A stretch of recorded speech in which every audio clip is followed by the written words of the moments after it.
Hey guys, how's it going? I'm Sydney from PHONEDOG.com and I'm back with the LG DoublePlay from T-Mobile. This is an Android smartphone, but it has kind of an interesting form factor. It has a slide-out keyboard, but you'll notice in the middle of this keyboard is this new secondary display that can be used to really improve multitasking, even on Android, which is already a great multitasking operating system. So the question to answer is, is that new secondary display practical? How does it work in real-world usage?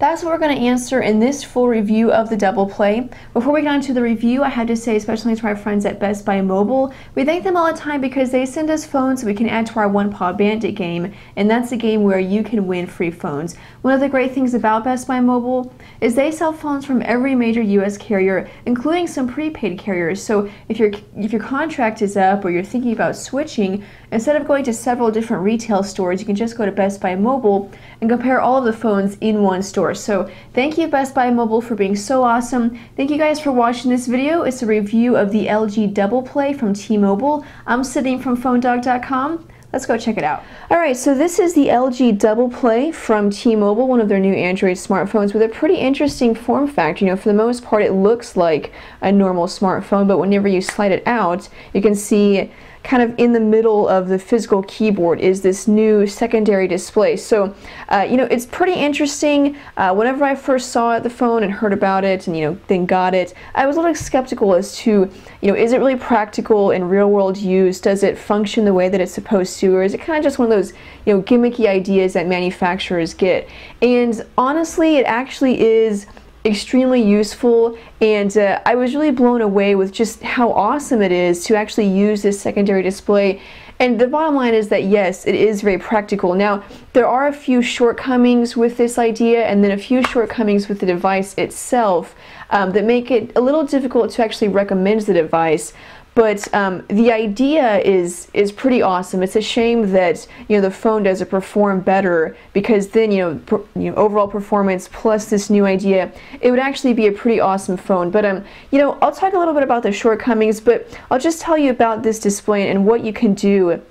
You can see it already has some shortcuts, and so this isn't a fully functional secondary display where you can do anything you can do on the main display. It is a little bit limited. You can see I have shortcuts here for messaging, group text, music, photo, browser, social plus, rich note, and email. Now there is, I believe, one more option. If I were to delete that and then go to add, you can see calendar is the one that I don't have. So those are all of your options plus calendar. I'm going to go ahead and select email again. So again, you're a little bit limited in what exactly you can do, but still it's very useful. So let me give you a few usage scenarios and how this actually comes in very handy. Let's say I'm in the web browser.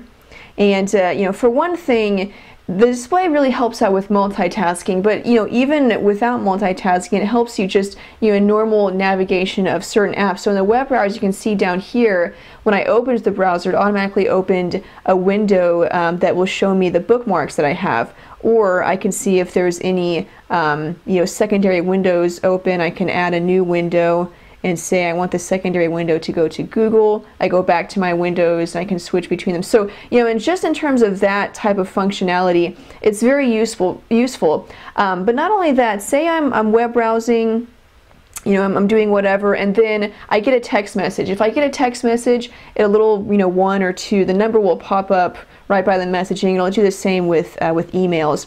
But say I get a text message, I can open it up, view the text message, send a reply,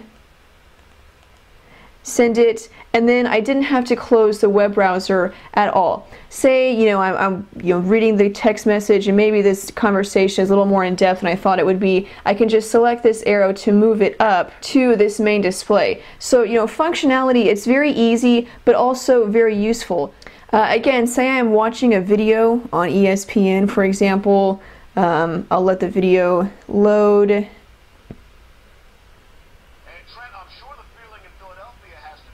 Okay, so say I'm watching a video and again I get a text message. I can do the same thing. I can still send the message while the video is playing. Or say I got an email. I can open my email and whoops, open my email, you know, view any of the messages that I have, and then respond to the email right here while the video is still playing. So multitasking is very easy with this display. You can see, you know, besides messaging and email, you can also go to Social Plus if you have your Twitter account linked. Whatever you're doing on the main display, you can, you know, send a tweet with Social Plus. With Rich Note, you can be, you know, maybe looking at your calendar or typing out a text message and then realize, okay, I need to, you know, make a note of a couple of things. Just open up Rich Note and add a note. Very easy to use. It makes multitasking just extremely, you know, easy, but also it's just a novel idea that actually works and that really is practical. Now, a couple of the downsides I'll tell you just about this system is, one, as you can see, your options are kind of limited. So, for example, you know, it has Social Plus, but say, you know, that's an app, you know, from T-Mobile, from LG. Say I don't like that app and I like using Seismic for Twitter, or, you know, some other Twitter app or Facebook app. You know, as you can see, there's no other option to add a different app to this. So, you know, if I use Seismic, which is, you know, what I use, I can't move that down here and use that on this secondary display. Or music, you know, if I happen to have a music player that I've downloaded, I can't use that. Also the Gmail app, even though I have LG's custom email app, I can't have the Gmail app down here. So, you know, there's a few limitations that I wish they would improve on. Or maybe just add a couple of options instead of just, you know, these 8 or 9 options. You know, just a few limitations I wish they would improve on, and I hope they will.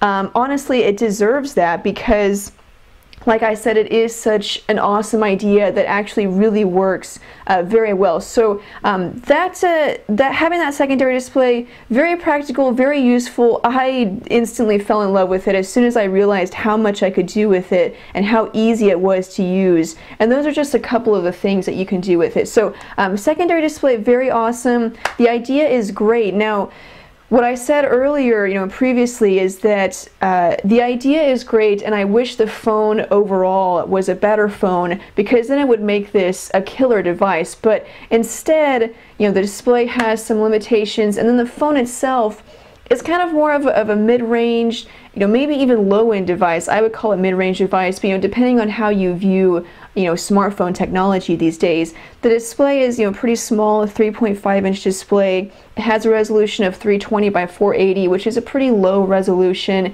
You know, that's nothing that's going to hinder you in terms of using the device, and it won't bother everybody. You know, not everybody wants or needs this, you know, Super AMOLED Plus display. But the point is that it is a mid-range device, and so performance is kind of lacking. So, you know, then on top of that, you have the fact that it is extremely chunky and heavy. I mean, it feels like a half-ton brick in my hand. So, a little disappointing. I wish the device was better overall, because that would really make this, you know, even more appealing. But instead, you have this awesome idea with a phone that isn't really that impressive overall. You know, like I said, 3.5-inch display. In terms of typing, you know, you won't have to worry about cramming your thumbs onto this tiny display, because you do have this physical keyboard. And again, going back to, you know, okay, this idea is great, but it means that the keyboard gets chopped in half, and then it kind of, you know, it's a little awkward. Honestly, though, it wasn't as difficult to get used to as I thought it would be. Whenever I first saw the keyboard, I was like, wow, this is going to be tough. But actually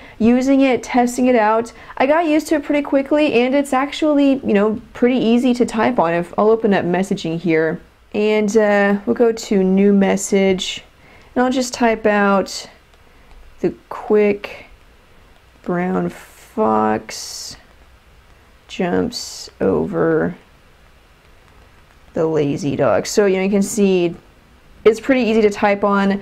You know, it's a pretty well-designed keyboard considering, you know, what they had to work with. It's nice that you have a space bar on each side. I originally thought the space bar was only on this side, and I was like, it's gonna be a little difficult, but there's actually a space bar on each side.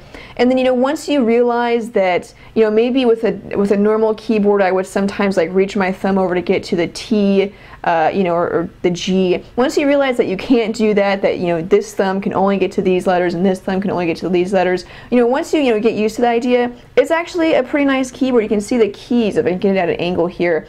They have that bubble kind of pillow raised design to them, and then they're not very They're not very mushy. They have, a nice firm tactile feedback. They are a little slippery. They're just basic plastic keys, so there's not a lot of grip to them, but then at the same time they're not so slippery that my fingers are sliding all over the keyboard. That's one thing that is kind of difficult to get used to, because you can't get any traction, so it's hard to press a key. But overall it's a great keyboard, and it wasn't as difficult to get used to as I thought it would be, so I was impressed by that.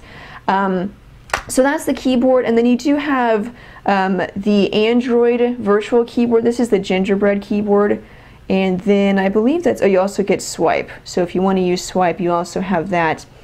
Now I mentioned gingerbread. This phone does ship with Android 2.3, which is nice, considering that it is a mid-range device, or whatever you want to call it. It's definitely not a high-end device, and so usually devices in this category, some of them ship with Android 2.3, but some of them don't. They'll ship with a previous version of Android. So it's definitely nice that you're getting the latest version of Android, at least the latest version that's been released so far. On top of Android, you can see that LG has added some customizations here. So there is a custom dock at the bottom that you can use shortcuts for calls, context messaging, and then the app drawer. The app drawer is divided into categories. You can pinch in to collapse the categories, pinch out to expand them. You can also add categories. Right now all we have is downloads and applications, but you can manage a category, and so you can add different categories, or manage an app, so you can move it around, move an app from one category to the other. Personally, I don't really like the categories idea. I would rather just have it, one long list. But if that's something that you enjoy, that is a feature with LG's custom UI. It's not a feature that you get with other UIs that manufacturers add on top of Android.